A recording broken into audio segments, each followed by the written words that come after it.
Hey everybody, it is your Santa Barbara Yacht Club race director, Brad Shawpeter, and I'm here to answer some rules questions, or a rule question, to the best of my ability. I had an email sent to me, and I'm going to try to, it had a bunch of parts to it, but I'm going to try to answer the first part, and then maybe we'll add some on, hopefully week by week here as we go, or every other week. The question is as follows. I have a question regarding luffing rights before the start, and if those rights change after the start.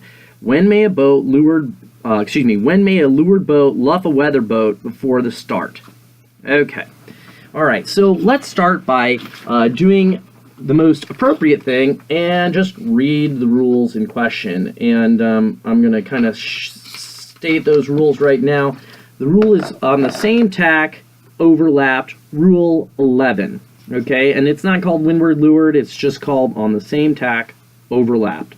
When boats are on the same tack and overlapped, a windward boat shall keep clear of a leeward boat. Okay, so just to be clear, the rule says if this blue boat here is the leeward boat because the wind is coming across, and the red boat is the windward boat and the wind's coming across like this, this red boat shall keep clear of this blue boat. Okay, so it doesn't say any limitations at this time. However, there are some sections where it does have limitations. It's called General Limitations Section B. It's right after Rule 10, 11, 12, and 13.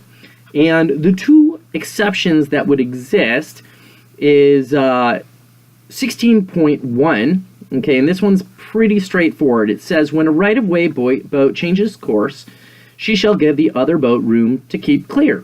Okay, so basically that means when blue, who's the right-of-way boat here, changes course, she has to give room for red to keep clear. So this is a limitation. She cannot just throw it up into her like that and hit her without red having an opportunity to try to keep clear. One of the common things I see a lot of times on a start line is this, where blue comes in, racing in on a beam breach, and they're ripping in, and they want to get a last-minute hook on red here, and they get to leeward of them about that much. And they say, up, up, up, up, up, up, and they got their bow right at their stern here. And my question for all the viewers right now is, what are red's options to keep clear here? Where is their ability to turn up and keep clear? If they want to keep clear and they turn up, they'll hit blue. So blue is in dangerous territory because they could be violating Rule 16.1 if they take it any further and hit red. Red has a case for, you really didn't give me a room to keep clear because you got the overlap and then pretty much started pushing your bow into my stern, which at this point, they can't just throw it over or they'll hit, so they have to kind of wiggle it up, wiggle it up, wiggle it up, and there really isn't a lot of options for red. So blue has to be careful in that if they don't have a strong overlap. A stronger overlap might be like this, where they say, okay, take it up, and then they can easily sort of move together heading up. Okay? The other limitation that exists, so again, we've visited Rule 11 and Rule 16.1, which is one of the limitations. The other rule that exists is that Rule 17, which is called on the same tack, proper course. Okay, so this is the one that gets confusing and catches people, and I'm going to try to summarize it the best way I can, and then we can talk more about applications on the course at a later date. It says, if a boat clear stern becomes overlapped within 2 of her hull lengths to leeward of a boat on the same tack, she shall not sail above her proper course, while they remain on the same tack and overlapped within that distance, unless in doing so she promptly sails astern of the other boat. This rule does not apply if the overlap begins while the windward boat is required by Rule 13 to keep clear. Well, that one starts to feel a little confusing, doesn't it? Well, I think what's important is that in this particular rule, I don't know if you can see it. Yes, you can. I've highlighted some of these italicized words like clear astern, overlapped, tack, leeward, and proper course. These are italicized, and I've highlighted them because they're actually in the front of the rule book in the definition section. And as you can see, we have right here the definition of proper course. Okay, So I'm going to kind of simplify one big thing right off the get-go, because the question I got here is about the start. How much can a start boat luff another start boat? A course, the proper course, the definition is, a course a boat would sail to finish as soon as possible in the absence of the other boats referred to in the rule using the term, a boat has no proper course before her starting signal. Okay, so let's talk about what that definition means real quick. We have two boats going upwind like this, and let's pretend that blue is supposed to sail her proper course, okay, and what she wants to do is she wants to take red and luff them up head to wind so they'll tack off so they have free breeze to go. But the problem is it says the rule applies in the absence of the boat that the rule applies to. So we're going to pretend red's not there. Now what's blue supposed to do? Would they luff up like that and try to knock some imaginary boat out? No, they would not. They would go straight to their mark. So proper course essentially is how a boat would sail the course the fastest they could in the absence of the other boat that the rule applies to. And so I'm going to give you a couple other scenarios that exist. One is as follows. Blue is a leeward boat here, and she's supposed to sail her proper course, okay, according to Rule 17. We're pretending for a second that's the case. And there is a lane of breeze, a good puff of breeze coming down like this, and blue sees it, and blue wants to sail the proper course. Her mark is straight down in front of her, but she decides, well, I need that wind to go the fastest I can to my mark. So she goes up like this, and even though, to catch this wind, and even though blue has to sail her proper course and technically can't luff red for no reason, she can luff her to get this lane of breeze. She can luff her to get her air clean also from a bunch of boats that might be back here, meaning she can take her red up here to get her air clean or to get better breeze or to avoid kelp. Those are all things the leeward boat can do and still be sailing her proper course on the actual course. But, as stated before, there's no proper course before the start. So to answer this question I received, here's our start line. Okay, and we'll draw a little starting line. If blue is the leeward boat here, and say that blue came in and tacked to leeward here, and red's like, well, I was going to try to go in there and start right here. I wanted to get in and I was going to go in like this and tack around and go to the shore and win the race. Blue is the leeward boat, and blue can go head to wind if they please. So if they want to, they can luff up like this, and red is out of luck.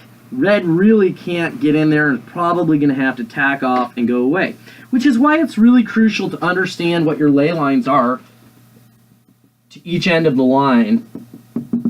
And when you understand this and you set up on this ley line, a lot of times you can consider that reasonably safe, right? Because a boat can't just stay pointed head to wind the whole time and go forward. So they're going to kind of go like this and drift. And so the point being is that if you set up on this ley line down here, you're probably safe. But a boat right here, and this happens a lot, is that this boat thinks, oh, well, I really want to get, I'm just going to fly in here. But if they don't come in early enough, this blue has every right to shut the door here, and they can actually, if they're a little bit shy and they want to shut the door like that, pushing ahead to wind, they can. They can do that, and there's no limitations on that. So there's no proper course. A leeward boat has right of way at the start, before the starting signal. Okay, so after the starting signal, people want to know, well, what's the limitation? What can't a leeward boat do?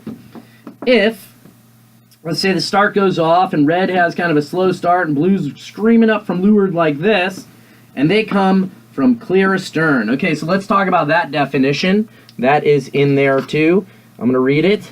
And overlap is in there as well, but overlap just says see clear astern and clear ahead overlap. So, now I'm going to go ahead and read clear astern and clear ahead overlap. It's right here. It's like the second definition in the book. Okay, and it says, one boat is clear astern of another when her hull and equipment in normal position are behind a line of beam from the aftermost point of the other boat's hull and equipment in normal position. The other boat is clear ahead. They overlap when neither is clear astern. However, they also overlap when a boat between them overlaps both. These terms always apply to boats on the same tack. They apply to boats on opposite tacks only when Rule 18 applies between them or when both boats are sailing more than 90 degrees from the true wind. So I'm going to explain that last sentence. Basically, if you're going downwind, overlap matters, or going into a marked zone, overlap matters if you're on opposite tacks. But essentially, these terms always apply to boats on the same tack, which is what we're talking about, right? Rule 11, on the same tack, overlapped. But we're saying, what if a boat's not overlapped ahead of time? So here we have, let's draw the overlap zone here for red. And what you do is you draw a line clear off their stern like that, and blue is clearly behind this line here. But if red were to drop like that, okay, onto more of a reach, their line now brings blue into that overlap situation, okay? So when that happens, all of a sudden they're overlapped. But that's just to illustrate the point of how overlap works. It's this line off the stern of your boat, okay? But here we are in a situation where red is started and the start gun's gone off, and blue is just like kind of had late for the start, but they're ripping in really fast, or you know, maybe it's a really fast boat and it's a PHRF thing where this boat is a smaller, slower boat rating wise. So the blue boat cruises in and gets this overlap. In that scenario, when they come from clear astern and within 2 hull lengths of the other boat, then they are limited in that they must sail their proper course. And their proper course, in the absence of this red windward boat, is a close-hauled course. They just need to keep sailing, and they cannot luff that boat.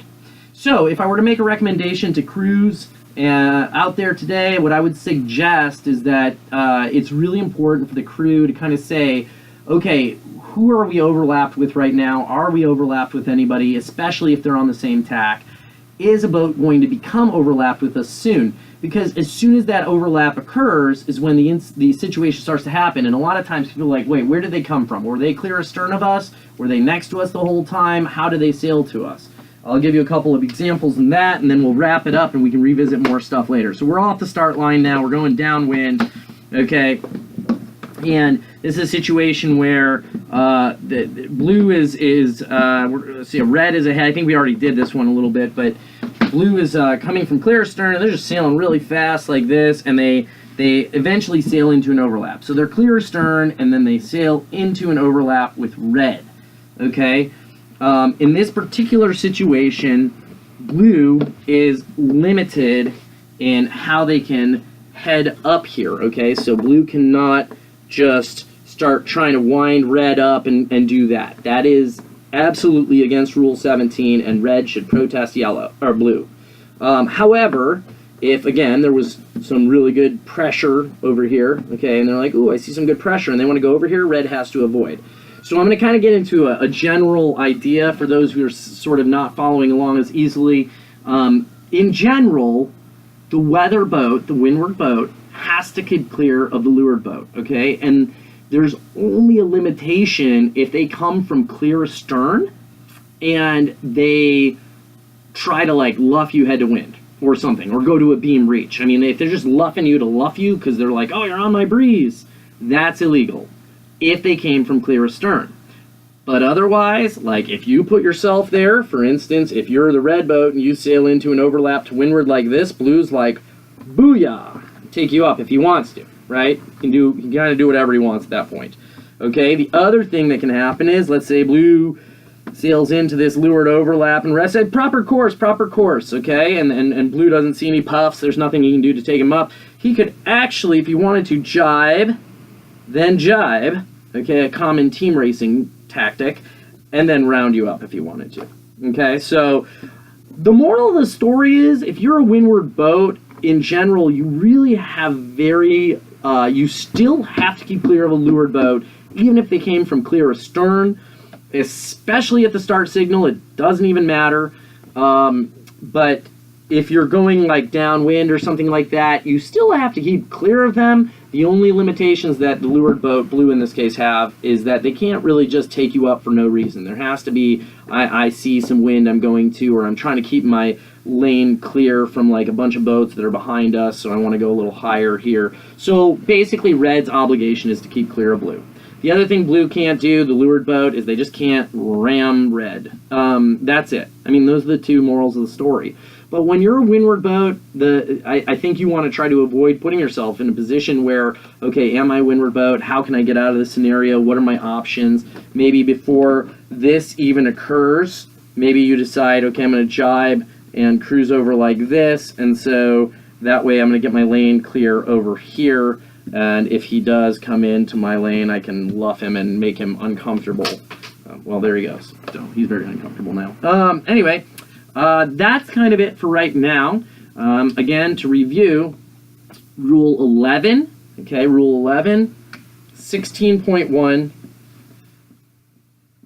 and 17 are your rules. If you read those rules and read the definitions, you'll understand. One more thing I do want to say is that when it says within 2 of her hull lengths, what it's referring to is a distance between them like this, okay? So I'm getting on the board here. So it's like 2 hull lengths away. Maybe this boat's reaching along, or better yet, this boat's going like this downwind, and this boat's reaching at an angle because maybe it's an asymmetrical boat.